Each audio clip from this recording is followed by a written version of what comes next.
في تاريخ الأمم والحضارات في لحظات بتكون هي الذروة، وفي لحظات بتكون هي بداية النهاية.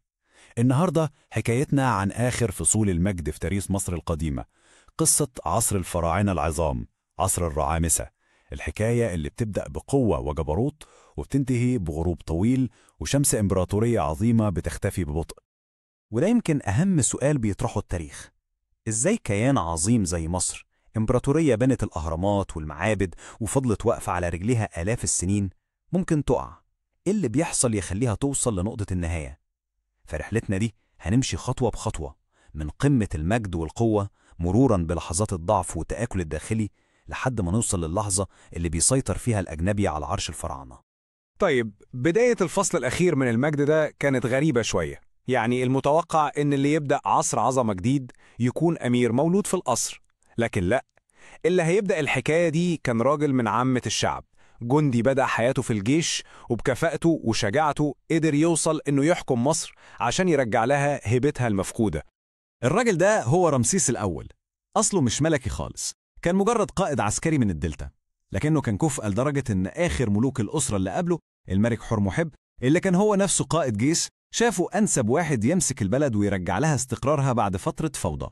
حكم رمسيس الأول ممكن يكون كان قصير، حوالي سنتين بس، لكن السنتين دول كانوا كافيين جدا لأنهم يكونوا حجر الأساس اللي هيتبني عليه مجد حفيده اللي هيغير شكل التاريخ. ومن هنا بقى بتبدأ الحكاية الحقيقية، حكاية الفرعون اللي مجرد ذكر اسمه بيجيب في الذهن صور القوة والعظمة والمباني اللي مبتتهدش. بنتكلم طبعا عن حفيده رمسيس الثاني، أو زي ما التاريخ كله بيعرفه رمسيس العظيم. تخيلوا معايا 67 سنة على عرش مصر، ده رقم مهول. يعني في أجيال اتولدت وعاشت وماتت وهو لسه الفرعون. فترة حكمه دي مش مجرد رقم، دي كانت فرصة كافية جدا إنه يطبع بصمته على كل حجر في مصر، ويحول البلد لورشة بناء ضخمة، ويخوض معارك هتفضل محفوظة في ذاكرة التاريخ لأجيال وأجيال. أي حاكم عظيم لازم يكون له اختبار حقيقي، اختبار بيثبت فيه جدارته للعالم. وبالنسبة لرمسيس الشاب، الاختبار ده كان ضد القوة العظمى المنافسة لمصر وقتها، الإمبراطورية الحثية. الصدام حصل في مكان اسمه قادش في سوريا الحالية، وهناك التاريخ سجل أكبر معركة استخدمت فيها العجلات الحربية في التاريخ القديم، آلاف العجلات من الطرفين. رمسيس كان مندفع، عايز يثبت نفسه، لكنه ما كانش يعرف إن العدو مجهز له فخ مميت. وفعلا الفخ اشتغل.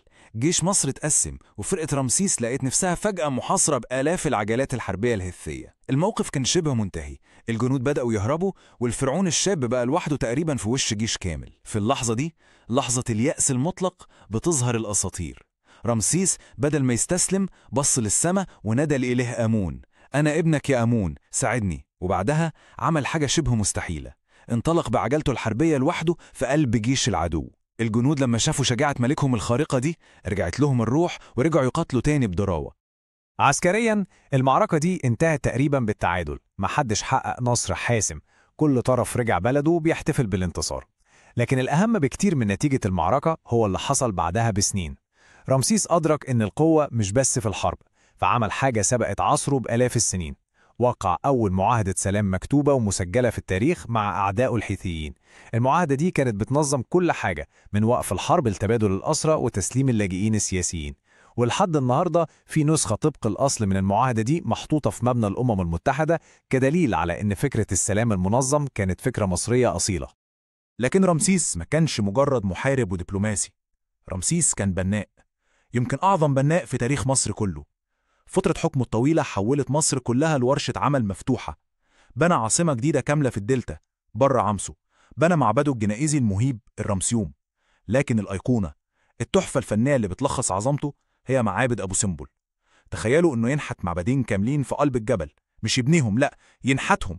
واحد ليه هو بيصوره كإله بين الآلهة، والتاني زوجته اللي بيحبها نفرتاري. ده إرث مش بس بالحجر، ده إرث بالقوة والحب اللي بيعيش آلاف السنين.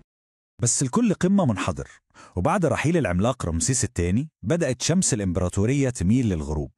بس قبل ما تغرب خالص كان فاضل شعاع أخير من المجد. كان في تهديد جديد على الأبواب، تهديد مختلف عن أي حاجة مصر واجهتها قبل كده، وكان لازم يظهر آخر الفراعنة المحاربين العظام عشان يتصدى له. التهديد ده كان اسمه شعوب البحر، محدش عارف بالظبط دول مين أو جايين منين، لكنهم كانوا زي تسونامي بشري بيجتاحوا حضارات شرق المتوسط، دمروا الإمبراطورية الحسية وقبرص ومدن كتير، وكان الدور على مصر. هنا ظهر رمسيس الثالث. الراجل ده فهم إن الخطر ده لو دخل أرض مصر هتبقى كارثة، فعمل خطة عبقرية. استدرج أساطيلهم عند مصبات النيل في الدلتا، وفي معركة بحرية وبرية ضخمة قدر إنه يهزمهم وينقذ مصر من مصير بقية الإمبراطوريات. الانتصار ده كان عظيم لدرجة إنه سجله بالتفصيل الممل على حوائط معبده في مدينة هابو، عشان التاريخ كله يعرف إنه أنقذ مصر. لكن للأسف ساعات الانتصار في ميدان المعركة بيغطي على الانهيار اللي بيحصل جوه القصر. رمسيس الثالث قدر يحمي مصر من عدو خارجي شرس، لكنه ما قدرش يحمي نفسه من عدو داخلي. في أواخر أيامه واحدة من زوجاته اسمها تي دبرت مؤامرة عشان تقتله وتخلي ابنها هو اللي يورث العرش. المؤامرة دي اتعرفت في التاريخ باسم مؤامرة الحريم، ورغم ان المتآمرين اتقبض عليهم واتحاكموا، لكن يبدو انهم نجحوا في إصابته. فحص مومياء رمسيس الثالث أثبت انه مات مذبوح بجرح عميق في رقبته. موت آخر فرعون محارب عظيم بالشكل ده كان إشارة واضحة، إشارة إن زمن العظمة انتهى. الفترة اللي جات بعده كانت مختلفة تماماً. بدل المجد والقوة بتاعت رمسيس الثاني بقى فيه ضعف. الحدود بقت بتتعرض لغزوات طول الوقت. الخزينة اللي كانت مليانة بالذهب بقت فاضية. والأخطر من كل ده إن كهنة الإله أمون في طيبة نفوذهم زاد جداً، لدرجة إنهم بقوا دولة جوه الدولة، بيسيطروا على معظم أراضي وثروات مصر. الفرعون نفسه بقى مجرد صورة، والسلطة الحقيقية راحت في حتة تانية. ولما الدولة بتضعف من جوه، طبيعي بتبقى لقمة سهلة لأي طامع من بره. والأول مرة من قرون طويلة جدا، مصر اللي كانت إمبراطورية بتحكم العالم بقى بيحكمها الأجانب. عرش الفراعنة المهيب بقى كرسي بيقعد عليه غزاة، واحد يسلم للتاني. الضعف ده فتح الباب على مصراعيه. أولاً قبائل الليبيين اللي استقروا في الدلتا وأسسوا أسر حاكمة. بعضهم جم الكوشيين من الجنوب من النوبة وحكموا مصر كفراعنة سود. ووراهم جت القوى العسكرية الأعظم في وقتها، الأشوريين، اللي دخلوا ودمروا مدينة طيبة العظيمة. وأخيراً استولت الإمبراطورية الفارسية الشاسعة على مصر وحولتها لمجرد ولاية تابعة ليهم. بس وسط كل السواد ده كان في ومضة أخيرة، زي شمعة بتحاول تنور في الضلمة.